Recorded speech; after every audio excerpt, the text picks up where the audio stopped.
Most recently, US President Donald Trump issued a fresh warning. He said Tehran had until 8 p.m. Eastern Time on April the 7th to reopen the vital trade route, or it would face the consequences. That is the deadline imposed by the US President Donald Trump on Iran to reopen the Strait of Hormuz approaches. And guess what? Oil prices are rising again, Charles. Yes, so oil prices are rising again. And guess what? No one is telling you that oil prices will triple this year.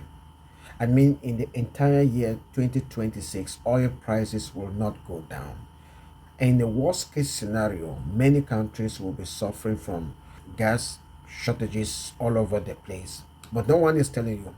But on this channel, The Business Gong, we will be analyzing what is happening with the war in Iran, and also looking at how it affects us in the business forum, how it's going to affect economies, and of course, your family.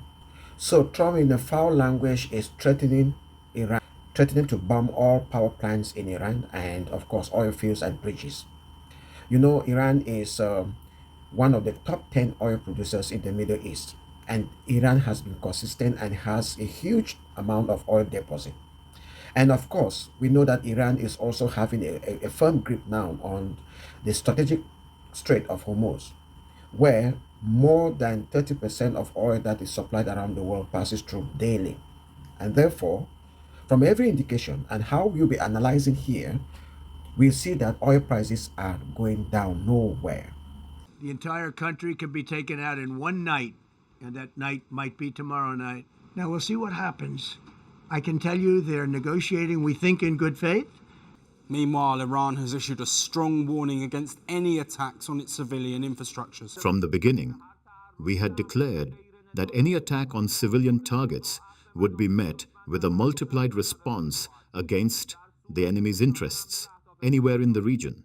If attacks on civilian targets are repeated, the next phases of our offensive and retaliatory operations will be carried out much more forcefully and on a wider scale. So what's Iran talking about? So Iran is also in a position to attack most of the Gulf states. We have Oman, Saudi Arabia, we have Kuwait, Qatar, which are also major gas and oil producers in the world. So Iran is also threatening that if it is attacked, Iran will be able to destroy all the oil fields in Saudi Arabia, all the oil fields in Kuwait, Oman, and Qatar. And of course, Iran has been hit, and Iran has been responding. I don't want to tell you that. I don't want to tell you that. We have a plan, because of the power of our military, where every bridge in Iran will be decimated by 12 o'clock tomorrow night, where every power plant in Iran will be out of business, burning, exploding, and never to be used again. I mean, complete demolition by 12 o'clock. And it'll happen over a period of 4 hours if we wanted to. So with all the threats and counter threats and no one backing down, the oil fields and the gas deposits, they keep receiving a hit.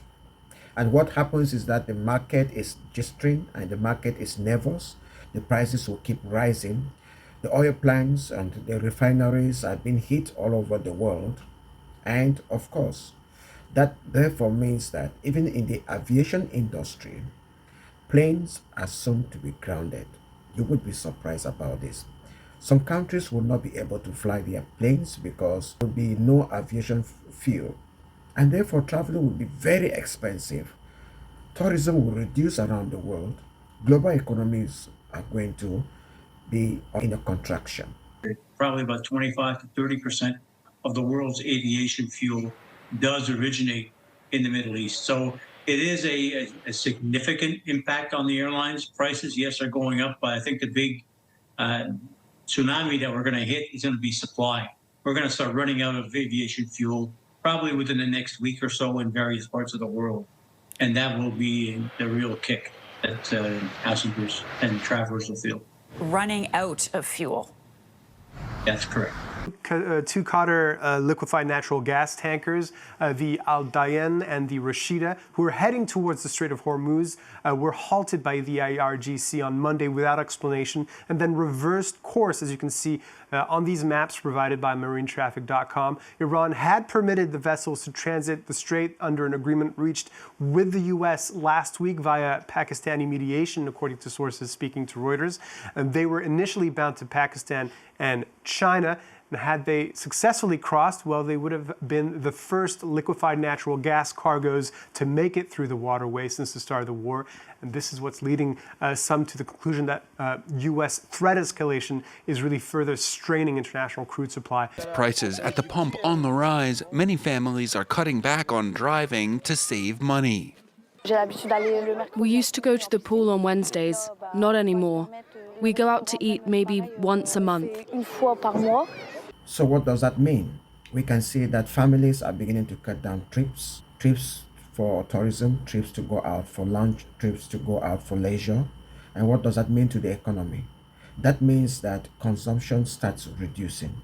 And when consumption reduces, investment reduces, output reduces, and incomes start reducing. So it becomes a boomerang. The whole circle is destroyed. So this is where we are heading to right now. In the worst case scenario, you go to the gas station, you go to the pump and you meet no gas, you meet no diesel. These days, French gasoline supplies are nearly 100% refined domestically, but more than half the country's diesel is imported, making it more susceptible to supply shocks. The result, prices at the pump have risen much faster for diesel than for gasoline.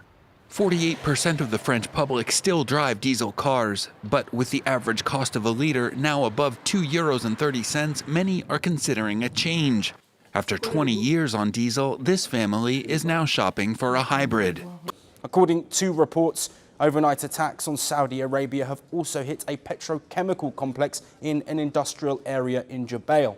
The city in eastern Saudi Arabia is home to one of the world's largest industrial cities. The country has also temporarily closed its major traffic artery with Bahrain amid security alerts. Amid these continued attacks, Saudi Arabia has reportedly raised its crude prices for Asian buyers. Reports suggest that Saudi Aramco, the country's state-owned oil company, has increased them by up to $20 per barrel. The latest threat followed a warning from the Iranian military. It warned of opening the gates of hell for the US while widening its strikes. From the beginning, we had declared that any attack on civilian targets would be met with a multiplied response against the enemy's interests anywhere in the region. If attacks on civilian targets are repeated, the next phases of our offensive and retaliatory operations will be carried out much more forcefully and on a wider scale. So with the Middle East now being a whole total mess, which other countries can come in to fill the gap?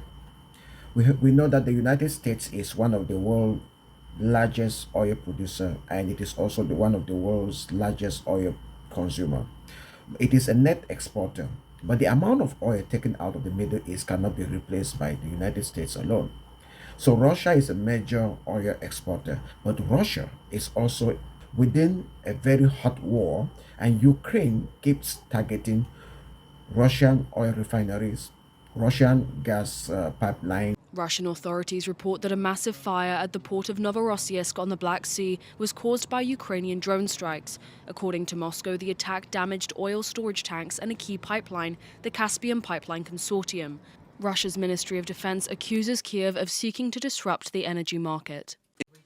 The facility in Novorossiysk is a critical global hub, handling around 1.5% of global oil supply and primarily used to transport oil from Kazakhstan, with the US majors Chevron and ExxonMobil among its key shareholders. Therefore, meaning that it makes the case worse for oil and gas supplies around the world.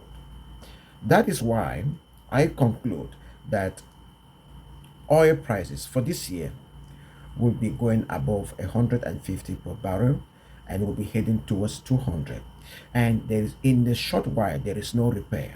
It takes more than 1 year to repair these oil fields. Thanks for watching. If my analysis of what is happening in the Middle East were good, were helpful to you, please Please like, subscribe, and please, of course, share. Thanks for watching.